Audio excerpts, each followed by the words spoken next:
Hello everyone. Imagine being locked inside a coffin-sized box, in complete darkness, for 7 years. No sunlight. No freedom. No way out. This isn't a horror movie.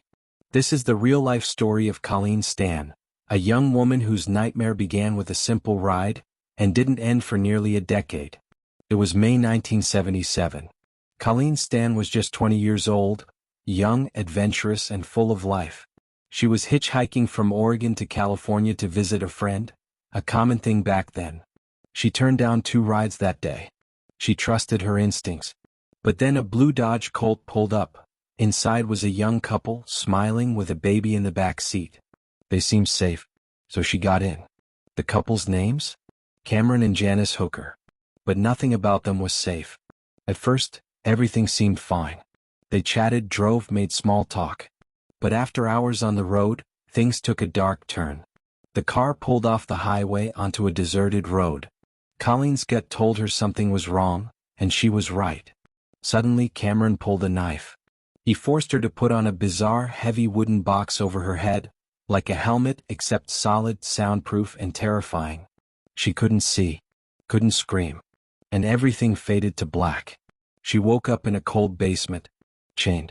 Trapped in a wooden box barely big enough to sit in. This box would become her prison for the next 7 years. She was kept there 23 hours a day, curled up in silence in darkness. Only let out once a day, to eat, use the bathroom, or be tortured. But Cameron didn't just chain her body. He broke her mind.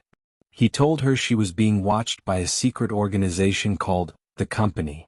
If she ran, if she spoke, if she even thought of disobedience, they would kill her family. She believed him.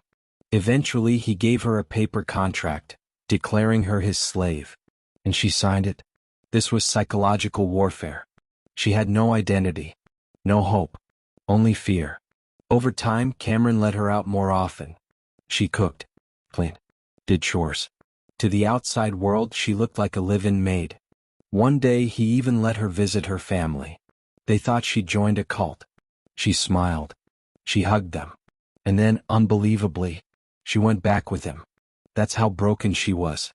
How deep the fear ran. But not everyone was fooled forever. Janice, Cameron's wife, had helped with the kidnapping. She had stayed silent for years.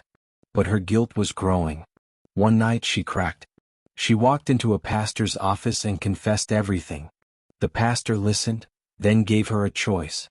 Go to the police or I will. In 1984, 7 long years after Colleen was taken, police raided the Hooker's home. In the basement they opened the box and found her, alive, but shattered. Cameron Hooker was arrested and sentenced to 104 years in prison. Janice, who cooperated with the investigation, avoided charges. Colleen Stan survived one of the most unimaginable crimes in modern American history. But she didn't let it destroy her. She went on to get an education. She started speaking out. She rebuilt her life. She became more than a victim. She became a voice. Because evil doesn't always wear a mask. Sometimes it looks like a friendly face. Sometimes it carries a baby. And sometimes it builds a box. If this story shocked you, hit that subscribe button, because there are many more to come. Real crimes. Real people. Real darkness. You've only seen the beginning.